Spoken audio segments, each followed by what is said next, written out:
Então ele vai dormir no quarto do seu mentor espiritual, a pessoa que ele conduziu para o desencarne. Bom, algum tempo depois, graças à afeição de Pedro, que lhe contou tudo sobre Estevão, Saulo convalescia e assim que pôde levantar-se da cama, foi até o salão, ficou extremamente decepcionado, observando que tudo recebera forte influência dos costumes farisaicos. O que aconteceu? A igreja, o caminho, ele estava dentro de Jerusalém, essa igreja. E ela tinha que ceder algumas coisas dos fariseus, porque senão eles iam ser caçados. Então alguns costumes dos fariseus estavam sendo implantados na igreja, o que Saulo ficou realmente chateado com isso. E pediu a Pedro que lhe explicasse o porquê de tais acontecimentos. Foi então que ele recebeu a informação de que a Casa do Caminho adotou certas modificações para evitar o extermínio por conta dos fariseus. Dias depois, Saulo resolveu visitar o grande templo de Jerusalém. Passou pelo lugar onde Estevão havia sido apedrejado e para a sala onde Abigail conversou com o irmão.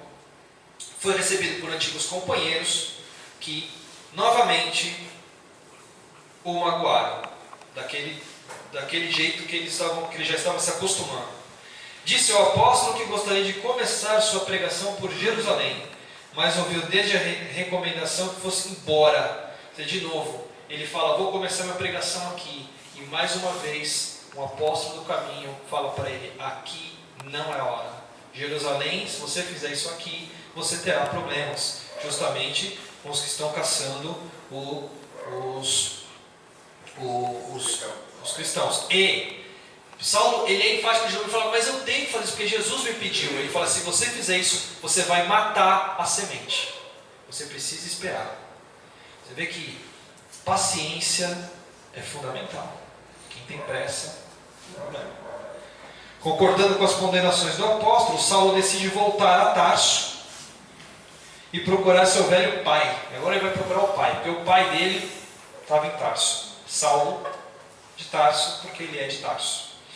E vai lá visitar seu pai. Bom, isso é ele falando com o pai, né? Saulo aqui, o senhor aqui desse lado, é o pai dele. O pai dele o recebe também tratando Saulo como louco. Pergunta assim: você já está curado daquele problema? Tem um problema, estou doente. Não, você é louco. Você fala agora de Jesus, você fala que ele é o Messias, você é louco. E o pai não recebe e eles cortam relacionamentos. Foi muito duro para Saulo, porque do mesmo jeito que o pai era duro, que falava defendendo as leis de Moisés, Saulo também era, dizendo que não abria mão de falar de Jesus. Conclusão: a relação pai e filho é quebrada nesse momento. Ele sabia que Saulo vai embora e o pai entra muito bravo. A única coisa que o pai faz quando o filho está indo, ele chama o empregado da casa, pega uma bolsa de dinheiro e fala: entrega para Saulo. Porque apesar de tudo ele era pai, né? Ele falou: ele está sem nada, deixa isso aqui com ele. Porque Saulo ainda não tinha um ofício, não trabalhava, não produzia nada. E o empregado vai até lá e entrega o dinheiro para ele, a bolsinha. Bom, o que acontece é o seguinte: Saulo ele sai muito decepcionado dessa conversa e sem rumo, porque agora ele não podia ficar em Damasco, não podia ficar em Tarso, não podia ficar em Jerusalém, ele não tinha para onde ir. Ele deita, ele está muito cansado, ele deita do lado de uma árvore e dorme.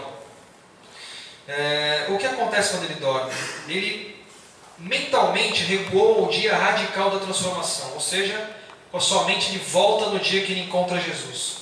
Aí quando ele faz isso, meditando, já dormindo, ele sente saudade de Abigail e um remorso pelo sacrifício de Estevão, embora ele compreendesse sua situação nova e não perdesse a confiança em Jesus. Não podia impedir as dificuldades e o sentimento de culpa. Paulatinamente foi ficando mais calmo e mais calmo. Você vê, pensa em Jesus, faz uma oração, ele vai ficando menos angustiado. Isso acontece com todos nós. Né? Vai diminuindo a angústia, o medo, o sentimento ruim. Né?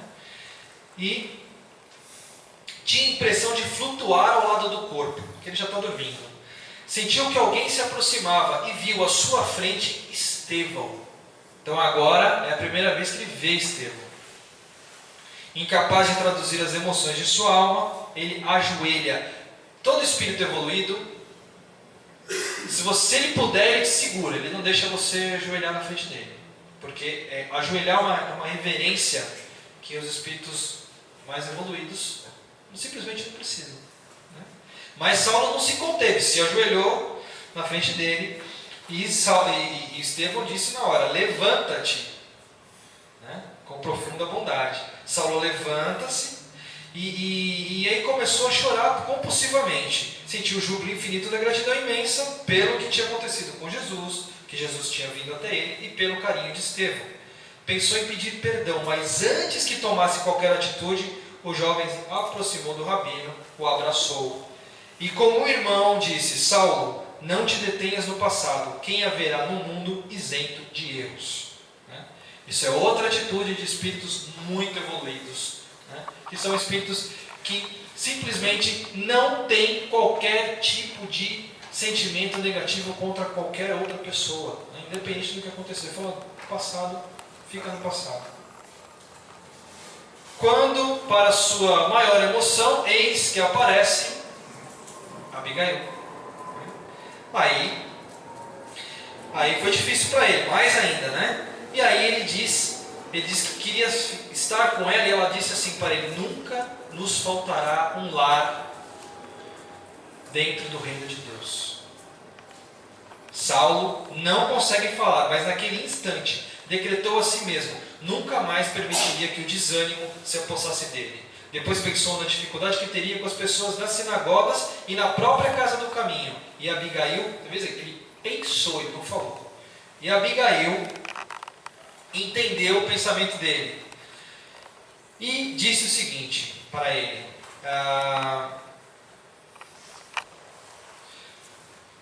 Saulo, só um minutinho, pessoal. Que fazer agora para adquirir a compreensão perfeita dos desígnios de Cristo? Ao que Abigail respondeu. Aqui vem uma lição fantástica. Outra. Ama, trabalha e espera. É assim que funciona. O amor vem primeiro. Só amor sozinho não serve para nada. Tem que trabalhar. Tem que pôr a mão na massa. Tem que levantar da cadeira. Tem que ir fazer as coisas. E a terceira: espera. As coisas não acontecem do dia para a noite. Saulo compreendeu isso tudo, mas ainda tinha uma questão. Ele falou: mas como que eu vou? Tá tudo bem. Agora como que eu vou trabalhar então com essas dificuldades da casa do caminho? Porque ele sabia que ele estava frente a frente com as dificuldades do caminho e também com os fariseus. E aí ela acrescentou: perdoa. Se você fizer essas 4 coisas, você vai conseguir fazer tudo aquilo que você precisa. Uma grande lição para qualquer um de nós. Quando ele desperta pela manhã, acorda encorajado. Isso aqui acontece muito com a gente também. Quando a gente dorme em sonho, nosso espírito tem encontros com espíritos superiores, os nossos mentores, e às vezes a gente acorda mega entusiasmado. Nossa, por isso a noite foi muito boa, né? A noite teve muitas energias positivas. O diálogo com Estevão e Abigail renova-lhe as energias. E ele, o que ele faz? Ele sabe que ele precisa de dinheiro para viver, né? O dinheiro que o pai dele deu dura um tempo. O que ele faz? Ele pega aquele dinheiro e compra um tear. Ele vai agora ser um tecelão. Veja bem, ele era um altíssima sociedade, agora ele é um tecelão. Certo dia foi surpreendido pela visita de Barnabé, que trabalhava no núcleo cristão de Antioquia.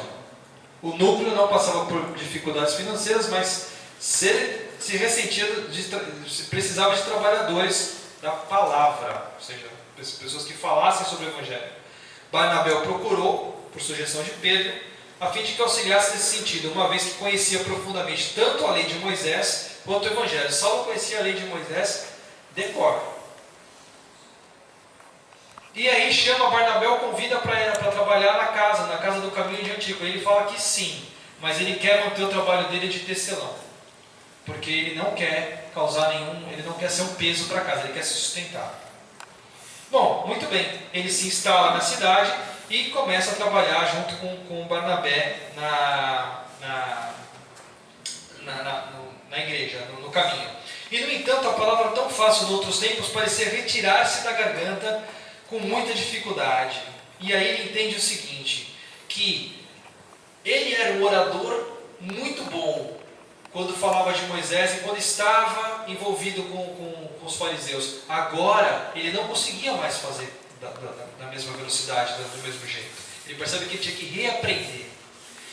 E aí ele trabalhava como tecelão durante o dia e à noite ele ia até a casa do caminho, e assim eles foram levando os dias, lendo trechos do Evangelho. Ele foi cada vez mais se entendendo o que acontecia, como que eram os Evangelhos, aprendendo novamente a falar em público, e ele se torna um amigo querido. Ele agora é uma pessoa muito doce, social, gostosa de conversar. Antes ele era uma pessoa muito rude. O núcleo de Antioquia era mais simples e fraterno do que o de Jerusalém, pois não se achava envolvido com as disposições religiosas. O ambiente era de fraternidade e não raro ocorriam manifestações do mundo espiritual. Opa, mediunidade, sempre teve, né? Eles chamavam de Espírito Santo, mas tinha. Bom, foi então que um dia apareceu um jovem médico lá em Antioquia, que era Lucas. Lucas é o apóstolo que veio depois. Lucas não viveu com Jesus. Ele aparece de passagem pela cidade e adora. Ele ouve Saulo falar do Evangelho e quer fazer parte do caminho. Numa das reuniões, após a pregação de Barnabé, Lucas pede a palavra e diz que o termo caminho, olha que passagem importante, hein?